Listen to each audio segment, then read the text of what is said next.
Hello दोस्तों, आप सभी का स्वागत है एक और बेहतरीन सेशन में। तो आज से हम दिल्ली पुलिस के प्रीवियस ईयर क्वेश्चन पेपर को इस चैनल पे सॉल्व करने वाले हैं। तो इसमें सबसे पहले हम जीके जीएस के प्रीवियस ईयर क्वेश्चन पेपर को लेंगे और आगे हम उसके बाद रीजनिंग, मैथ और कंप्यूटर को भी इसी चैनल पे सॉल्व कराएंगे। तो इसलिए आप इस चैनल को सब्सक्राइब कर लें और ज़्यादा से ज़्यादा बच्चों को शेयर करें और वीडियो को लाइक भी करें। तो ये क्लास आपके दिल्ली पुलिस के एग्ज़ाम के लिए काफ़ी महत्वपूर्ण रहने वाली है, तो इस वीडियो को अंत तक देखें। तो चलिए क्लास को शुरू करते हैं।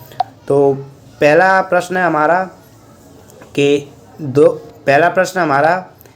2020 में निम्नलिखित में से किसने भारत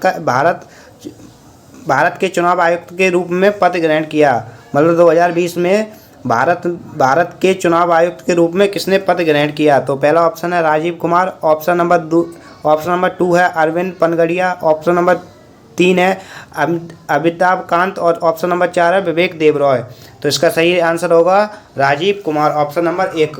राजीव कुमार ने 2020 में भारत के चुनाव आयुक्त के रूप में पद ग्रहण किया। तो चलिए चलते हैं अगले प्रश्न पर। अगला प्रश्न है प्रश्न नंबर 2।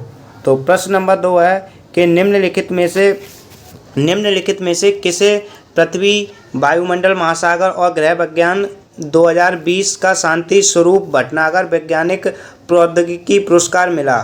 तो इसका पहला ऑप्शन है अभिजीत मुखर्जी, ऑप्शन नंबर 2 है वात्सल्या थरुमलाई, ऑप्शन नंबर 3 है शुभदीप चटर्जी, ऑप्शन नंबर 4 है सुवी जैकब जॉर्ज। तो इसका सही आंसर होगा ऑप्शन नंबर 1। अभिजीत मुखर्जी को 2020 का पृथ्वी, वायुमंडल और ग्रह विज्ञान के वर्ग में शांति रूप भटनागर विज्ञान प्रौद्योगिकी पुरस्कार मिला। तो चलिए चलते हैं अगले प्रश्न पर। अगला प्रश्न है प्रश्न नंबर 3। तो प्रश्न नंबर 3 है कि जीका वायरस रोग मुख्य रूप से किसके द्वारा संक्रमित वायरस है। तो जीका वायरस है, तो ये आप जीका थोड़ा मिस्टेक्स लिख गया, तो आप जीका इसे सही कर लीजिएगा।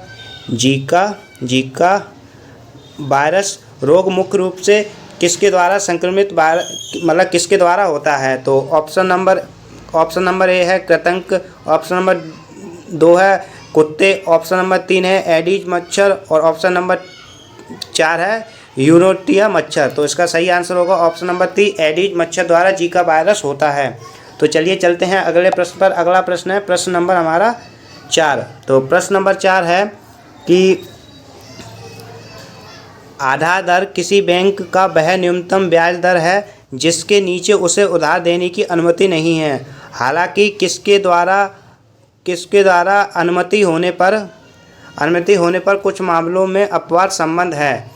तो पहला ऑप्शन है उच्चतम न्यायालय, दूसरा ऑप्शन है रिजर्व बैंक, तीसरा ऑप्शन है नीति आयोग, चौथा ऑप्शन है सीएजी कैग। तो इसका सही आंसर होगा ऑप्शन नंबर 2। भारतीय रिजर्व बैंक की अनुमति के द्वारा बैंक न्यूनतम ब्याज दर से नीचे कर्ज दे सकती हैं। तो चलिए चलते हैं अगले प्रश्न पर। अगला प्रश्न है प्रश्न नंबर 5। तो प्रश्न नंबर 5 है कि निम्नलिखित में से कौन सी पुस्तक एम के गांधी द्वारा नहीं लिखी गई है।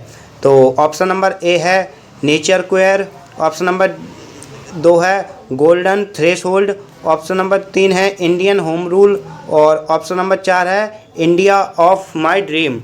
तो इसका सही आंसर होगा ऑप्शन नंबर 2, गोल्डन थ्रेशोल्ड पुस्तक एम के गांधी द्वारा नहीं लिखी गई है। तो चलिए चलते हैं अगले प्रश्न पर। अगला प्रश्न है हमारा प्रश्न नंबर 6। प्रश्न नंबर 6 है कि भूगोल में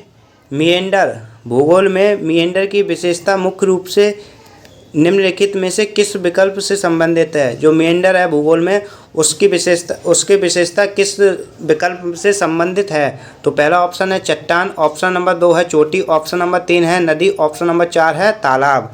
तो इसका सही आंसर होगा ऑप्शन नंबर 3, नदी। तो भूगोल में मिएंडर की विशेषता नदी के रूप में की गई है। तो चलिए चलते हैं अगले प्रश्न पर। अगला प्रश्न हमारा प्रश्न नंबर 7। तो प्रश्न नंबर 7 है कि पिट्रा ड्यूरा शब्द के बारे में निम्नलिखित में से कौन सा कथन सही है। पिट्राड्यूरा शब्द के बारे में निम्नलिखित में से कौन सा कथन सही है? तो पहला ऑप्शन है कि यह बागवानी की एक शैली है। ऑप्शन नंबर 2 है कि ये ताड़ के पत्तों पर की जाने वाली एक प्रकार की चित्रकला शैली है। ऑप्शन नंबर 3 है यह दिल्ली सुल्तान के दरबार में बजाए जाने वाली हिंदुस्तानी शास्त्रीय संगीत की एक विधा है। और ऑप्शन नंबर 4 है यह पत्थर की दीवारों पर कीमती नगीनों रत्नों को जड़ने की एक तकनीक है। तो इसका सही आंसर होगा आंसर नंबर 4।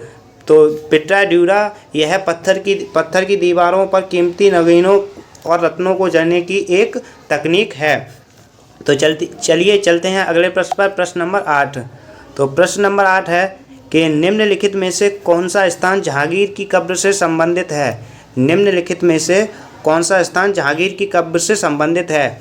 तो ऑप्शन नंबर 1 है मध्य प्रदेश, ऑप्शन नंबर 2 है कराची, ऑप्शन नंबर 3 है लाहौर, ऑप्शन नंबर 4 है दिल्ली। तो इसका सही आंसर होगा ऑप्शन नंबर 3 लाहौर। लाहौर जहांगीर की कब्र से संबंधित है। तो चलिए चलते हैं अगले प्रश्न पर, प्रश्न नंबर 9। प्रश्न नंबर 9 है कि निम्नलिखित में से कौन सा युग्म सही नहीं है? निम्नलिखित में से कौन सा युग्म सही नहीं है? तो पहला ऑप्शन है कि पेले ब्राज़ील, ऑप्शन नंबर 2 है Diego Maradona Argentina, option number 3 है पाउलो रोजी स्पेन, ऑप्शन नंबर 3 है सुनील छेत्री फ्रांस। सुनील छेत्री फ्रांस। तो इसका सही आंसर होगा, इसके सही आंसर 2 होंगे, पाओलो रोजी स्पेन और सुनील छेत्री फ्रांस।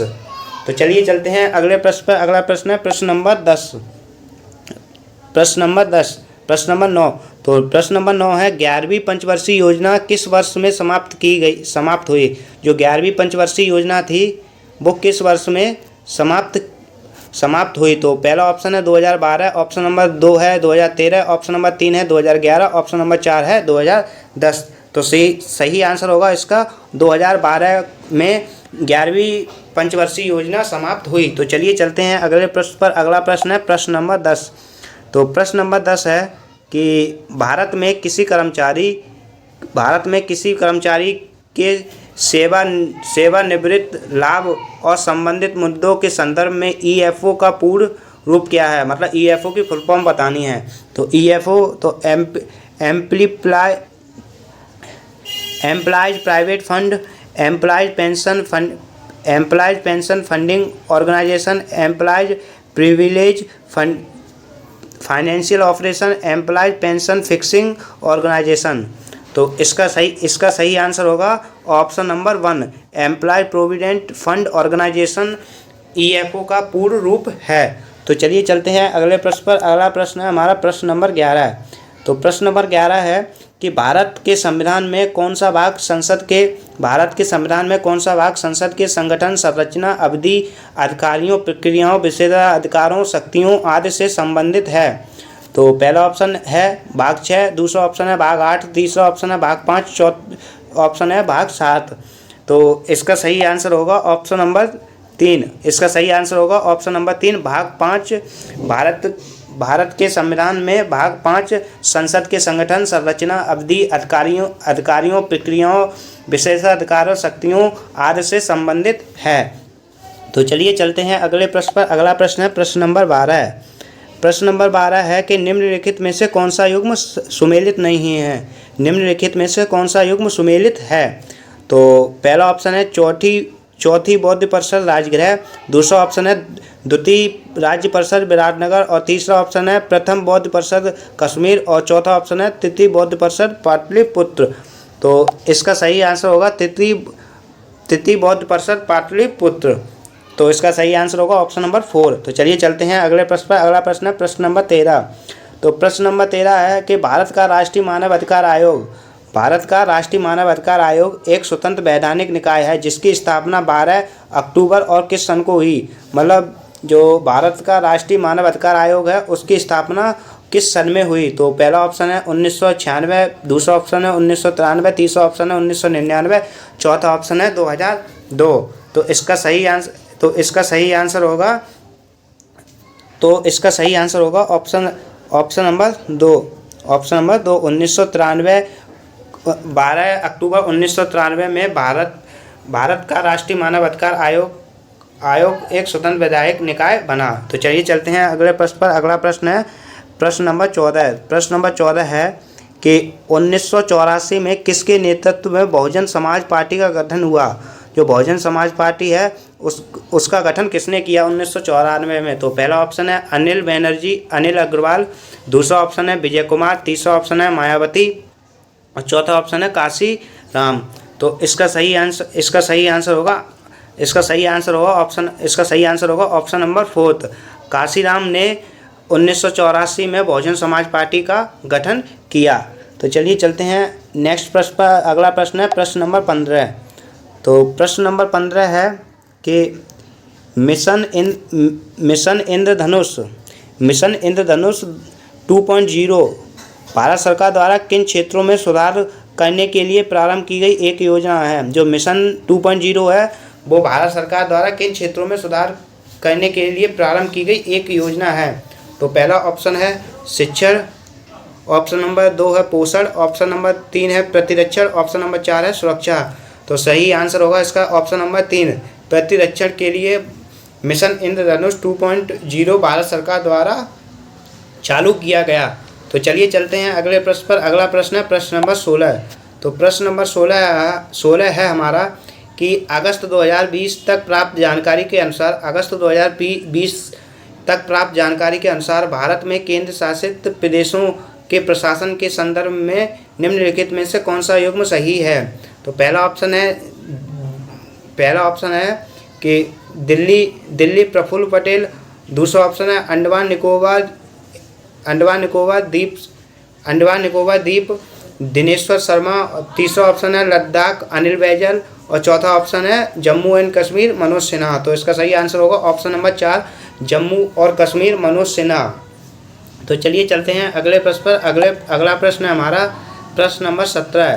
प्रश्न नंबर 17 है कि सामवेद को भारत में किसका प्राथमिक स्रोत माना जाता है। जो सामवेद है उसको भारत में किसका प्राथमिक स्रोत माना जाता है। तो पहला कपड़ा अभिकल्प, दूसरा सिक्का निर्माण, तीसरा औषधि, चौथा संगीत और कला। तो इसका सही आंसर होगा ऑप्शन नंबर 4, संगीत और कला के लिए सामवेद को प्राथमिक स्रोत माना जाता है। तो चलिए चलते हैं अगले प्रश्न पर। अगला प्रश्न है प्रश्न नंबर 18।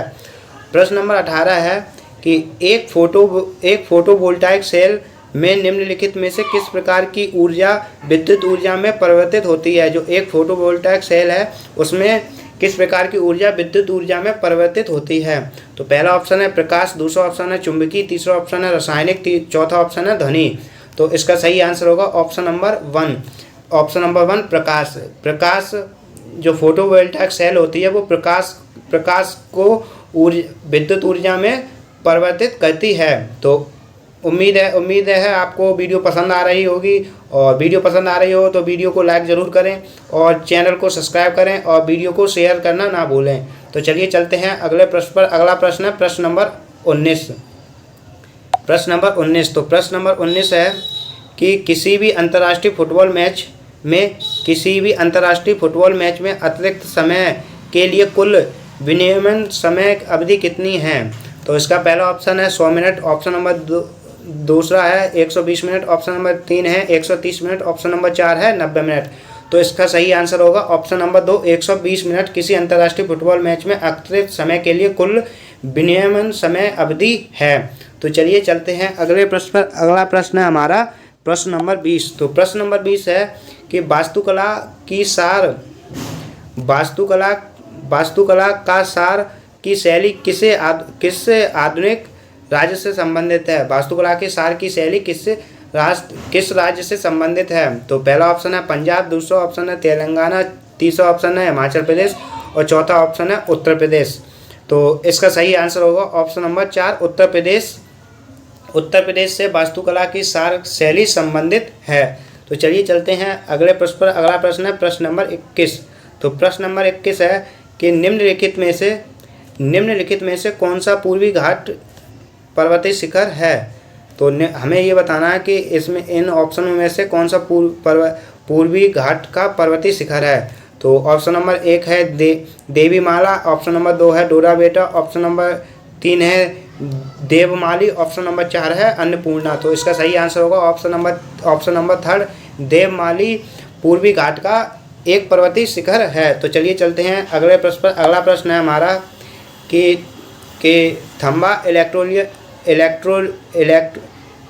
थम्बा इलेक्ट्रोरियल रॉकेट लॉन्च स्टेशन किसके पास स्थित है? जो थम्बा इलेक्ट्रोरियल रॉकेट लॉन्चिंग स्टेशन है वो किसके पास स्थित है?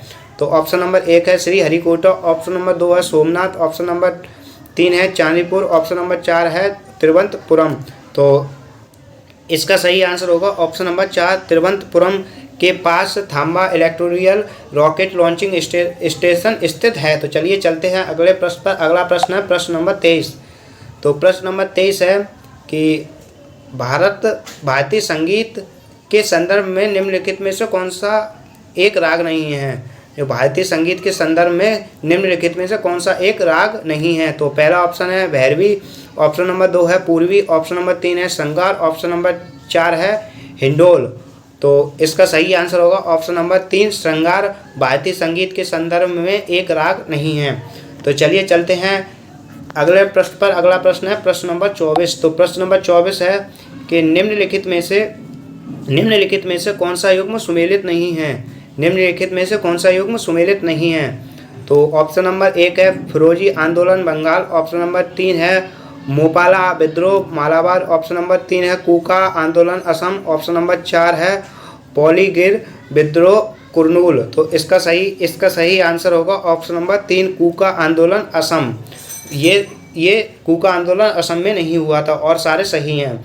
तो चलिए चलते हैं अगले प्रश्न पर। अगला प्रश्न है प्रश्न नंबर 25। प्रश्न नंबर 25 है कि भारत सरकार ने किस वर्ष केंद्रीय ग्रामीण स्वच्छता कार्यक्रम शुरू किया था? जो भारत सरकार है उसने किस वर्ष में केंद्रीय ग्रामीण स्वच्छता कार्यक्रम शुरू किया था? तो पहला ऑप्शन है 1986, ऑप्शन नंबर 2 है 1992, ऑप्शन नंबर 3 है 2014 और ऑप्शन नंबर 4 है 1979। तो इसका सही आंसर होगा ऑप्शन नंबर 1 1986 में भारत सरकार ने केंद्रीय ग्रामीण स्वच्छता कार्यक्रम को शुरू किया था। तो चलिए चलते हैं अगले प्रश्न पर। अगला प्रश्न है प्रश्न नंबर 26। तो प्रश्न नंबर 26 है कि कौन सी समिति भारत में चुनाव सुधारों से संबंधित है? कौन सी समिति भारत में चुनाव सुधारों से संबंधित है? तो पहला ऑप्शन है इंद्रजीत गुप्ता कमेटी, दूसरा ऑप्शन है कोठारी कमेटी, तीसरा ऑप्शन है बलवंत राय मेहता कमेटी और ऑप्शन नंबर 4 है बिमल उपाध्याय कमेटी। तो इसका सही आंसर होगा option number 1 Indrajit Gupta committee Bharat में चुनाव सुधारों से संबंधित है। तो चलिए चलते हैं अगले प्रश्न पर। अगला प्रश्न हमारा प्रश्न नंबर 27। तो प्रश्न नंबर 27 है कि 2019 तक भारतीय पुरुष क्रिकेट टीम एक दिवसीय विश्व कप सेमीफाइनल में कितनी बार प्रवेश किया है? 2019 तक भारत ने ओडीआई सेमीफाइनल में कितनी बार प्रवेश किया है? तो ऑप्शन नंबर 1 है 6 बार, ऑप्शन नंबर 2 है 7 बार, ऑप्शन नंबर 3 है 5 बार, ऑप्शन नंबर 4 है 8 बार। तो इसका सही आंसर होगा ऑप्शन नंबर 2 7 बार भारतीय क्रिकेट टीम ने ओडीआई के सेमीफाइनल में क्वालिफाई किया है। तो चलिए चलते हैं अगले प्रश्न पर। अगला प्रश्न है प्रश्न नंबर 28। तो प्रश्न नंबर 28 है कि अगस्त 2020 तक जानकारी के अनुसार निम्नलिखित में से कौन राज्यसभा के लिए मनोनीत सदस्य नहीं है? कौन मनोनीत सदस्य नहीं है राज्यसभा के लिए? तो पहला ऑप्शन है सुब्रमण्यम स्वामी, ऑप्शन नंबर 2 है सोनल मानसिंह, ऑप्शन नंबर 3 है जया बच्चन, ऑप्शन नंबर 4 है रूपा गांगुली। तो इसका सही आंसर होगा ऑप्शन नंबर 3 जया बच्चन अगस्त 2020 तक प्राप्त जानकारी के अनुसार राज्यसभा के लिए मनोनीत सदस्य नहीं हैं। तो चलिए चलते हैं अगले प्रश्न पर। अगला प्रश्न है प्रश्न नंबर 29। तो प्रश्न नंबर 29 हमारा कि ग्लूकोमीटर का उपयोग आमतौर पर किस रोग को मॉनिटर करने के लिए किया जाता है? जो ग्लूकोमीटर है उसका उपयोग आमतौर पर किस रोग को मॉनिटर करने के लिए किया जाता है? तो पहला ऑप्शन है प्रसूति, दूसरा ऑप्शन है खसरा, तीसरा ऑप्शन है मलेरिया, चौथा ऑप्शन है अल्प रक्त शर्करा। तो इसका सही आंसर होगा ऑप्शन नंबर 4 अल्प रक्त शर्करा को मापने के लिए ग्लूकोमीटर का उपयोग किया जाता है। तो चलिए चलते हैं अगले प्रश्न पर। अगला प्रश्न है प्रश्न नंबर 30। तो प्रश्न नंबर 30 है कि प्रणब मुखर्जी जिनका अगस्त 2020 में निधन हो गया, वे भारत के कौन से भी राष्ट्रपति थे? जो प्रणब मुखर्जी हैं उनका निधन 2020 में हो गया, तो वे भारत के कौन से भी राष्ट्रपति थे? तो पहला ऑप्शन है 14, दूसरा ऑप्शन है 12, तीसरा ऑप्शन है 13, चौथा ऑप्शन है 15। तो इसका सही आंसर होगा ऑप्शन नंबर 3, प्रणब मुखर्जी भारत के 13वें राष्ट्रपति थे जिनका निधन 2020 में हो गया। तो चलिए चलते हैं अगले प्रश्न पर। अगला प्रश्न है प्रश्न नंबर 31। तो प्रश्न नंबर 31 है कि अगस्त 2020 तक प्राप्त जानकारी के अनुसार भारत में बैंक चेक की संख्या कितने अंक होते हैं? मतलब जो भारत के चेकबुक होती है तो उसमें कितने अंक होते हैं? तो पहला ऑप्शन है 7, ऑप्शन नंबर 2 है 5, ऑप्शन नंबर 3 है 6, ऑप्शन नंबर 4 है 8। तो इसका सही आंसर होगा ऑप्शन नंबर 3, 6 अंक होते हैं चेकबुक में। तो चलिए चलते हैं अगले प्रश्न पर। अगला प्रश्न है प्रश्न नंबर 32। तो प्रश्न नंबर 32 है कि मुगल साम्राज्य की आर्थिक प्रणाली के संदर्भ में पोलोज शब्द का उपयोग किसके लिए किया जाता है? मुगल आर्थिक प्रणाली के संदर्भ में जो पोलोज शब्द का प्रयोग किसके संदर्भ में किया जाता है? तो पहला ऑप्शन है नगद भुगतान, दूसरा ऑप्शन है सालाना खेती योग्य भूमि, तीसरा ऑप्शन है अकबर द्वारा जारी किया गया एक प्रकार का सिक्का, चौथा ऑप्शन है एक तरह का कर। तो इसका सही आंसर होगा ऑप्शन नंबर 2, सालाना खेती योग्य भूमि को मुगल राज्य में पोलोज कहा जाता था। तो चलिए चलते हैं अगले प्रश्न पर। अगला प्रश्न है प्रश्न नंबर 33। तो प्रश्न नंबर 33 है हमारा कि जो खादर और भांगार शब्द निम्नलिखित में से किस मृदा से संबंधित हैं? जो खादर और भांगार शब्द हैं वो निम्नलिखित में से किस मृदा से संबंधित हैं? तो ऑप्शन नंबर 1 है कछार, ऑप्शन नंबर 2 है शुष्क, ऑप्शन नंबर 3 है काली, ऑप्शन नंबर 4 है मखरेला। तो इसका सही आंसर होगा ऑप्शन नंबर 1, कछार से संबंधित हैं खादर और भांगार शब्द। तो चलिए चलते हैं अगले प्रश्न पर। अगला प्रश्न है प्रश्न नंबर 34। तो प्रश्न नंबर 34 है द शैडो लाइन्स नामक पुस्तक के लेखक कौन है? द शैडो लाइन्स नामक पुस्तक के लेखक कौन हैं? तो पहला है अमित सिंह, दूसरा है अमिताभ घोष, तीसरा है अरुंधति रॉय, चौथा है रवीश कुमार। तो इसका सही आंसर होगा ऑप्शन नंबर 2, अमिताभ घोष ने द शैडो लाइन्स नामक पुस्तक को लिखा है। तो चलिए चलते हैं अगले प्रश्न पर। अगला प्रश्न है प्रश्न नंबर 35। तो प्रश्न नंबर 35 है कि ऐतिहासिक सीढ़ीदार कुआं बावली अग्रसेन की बावली कहाँ पर स्थित है? जो ऐतिहासिक सीढ़ी कुआं है बावली अग्रसेन की बावली कहाँ पर स्थित है? तो पहला ऑप्शन है चेन्नई, दूसरा ऑप्शन है दिल्ली, तीसरा ऑप्शन है कोलकाता और चौथा ऑप्शन है चंडीगढ़। तो इसका सही आंसर होगा ऑप्शन नंबर 2, दिल्ली में अग्रसेन की बावली स्थित है। तो चलिए चलते हैं अगले प्रश्न पर। अगला प्रश्न है प्रश्न नंबर 36। तो प्रश्न नंबर 36 हमारा कि 1991 में शुरू किया गया व्यास सम्मान किस में उत्कृष्ट साहित्यकार के लिए प्रदान किया जाता है? मतलब जो व्यास सम्मान है वो 1991 में शुरू हुआ था, वो किसके लिए दिया जाता है? तो पहला है हिंदी, दूसरा है अंग्रेजी, तीसरा है कोंकणी और चौथा है राजधानी। तो इसका सही आंसर होगा ऑप्शन नंबर 1, हिंदी के लिए व्यास सम्मान दिया जाता है जिसकी शुरुआत 1991 में हुई थी। तो चलिए चलते हैं अगले प्रश्न पर। अगला प्रश्न है प्रश्न नंबर 37। तो प्रश्न नंबर 37 है कि निम्नलिखित में से कौन सा युग्म सही नहीं है? निम्नलिखित में से कौन सा युग्म सही नहीं है? तो ऑप्शन नंबर 1 है भीमबेटका छत्तीसगढ़, दूसरा ऑप्शन है हम्पी कर्नाटक, तीसरा ऑप्शन है फतेहपुर सीकरी उत्तर प्रदेश और चौथा ऑप्शन है कोणार्क उड़ीसा। तो इसका सही आंसर होगा option number A, Bhimbetka Chhattisgarh. Bhimbetka Chhattisgarh में नहीं, MP में है। तो यही इसका सही आंसर होगा। तो चलिए चलते हैं अगले प्रश्न पर। अगला प्रश्न है प्रश्न नंबर 38। प्रश्न नंबर 38 है कि निम्नलिखित में से कौन सी घटना 1905 के स्वदेशी आंदोलन की महत्वपूर्ण वजह बनी? जो 1905 में स्वदेशी आंदोलन हुआ था उसके लिए कौन सी घटना सबसे महत्वपूर्ण वजह थी? तो पहला ऑप्शन है बंगाल का विभाजन, दूसरा ऑप्शन है मुस्लिम लीग का गठन, तीसरा ऑप्शन है भारतीय राष्ट्रीय कांग्रेस का गठन, चौथा ऑप्शन है रॉलेट एक्ट का पास होना। तो इसका सही आंसर होगा ऑप्शन नंबर 1, बंगाल के विभाजन के कारण। बंगाल का विभाजन सबसे बड़ी वजह बना 1905 के स्वदेशी आंदोलन का। तो चलिए चलते हैं अगले प्रश्न पर। अगला प्रश्न है प्रश्न नंबर 39। तो प्रश्न नंबर 39 है कि वातावरण की सापेक्ष आर्द्रता को किस उपकरण से मापा जाता है? वातावरण की सापेक्ष आर्द्रता को किस उपकरण से मापा जाता है? तो पहला बैरोमीटर, दूसरा हाइड्रोमीटर और तीसरा कोरोमीटर और चौथा है हाइग्रोमीटर। तो इसका सही आंसर होगा ऑप्शन नंबर 4, हाइग्रोमीटर द्वारा वातावरण में सापेक्ष आर्द्रता को मापा जाता है। तो चलिए चलते हैं अगले प्रश्न पर। अगला प्रश्न है प्रश्न नंबर 40। तो प्रश्न नंबर 40 है कि ग्लोबल इनोवेशन इंडेक्स में 2020 में भारत का कौन सा स्थान था? जो ग्लोबल इनोवेशन इंडेक्स है 2020 का, उसमें भारत का कौन सा स्थान था? तो पहला ऑप्शन है 52वां, दूसरा ऑप्शन है 48वां, तीसरा ऑप्शन है 87वां और चौथा ऑप्शन है 63वां। तो इसका सही आंसर होगा ऑप्शन नंबर 2, 48वां ग्लोबल इनोवेशन इंडेक्स 2020 में भारत का स्थान था। तो चलिए चलते हैं अगले प्रश्न पर। अगला प्रश्न है प्रश्न नंबर 41। तो प्रश्न नंबर 41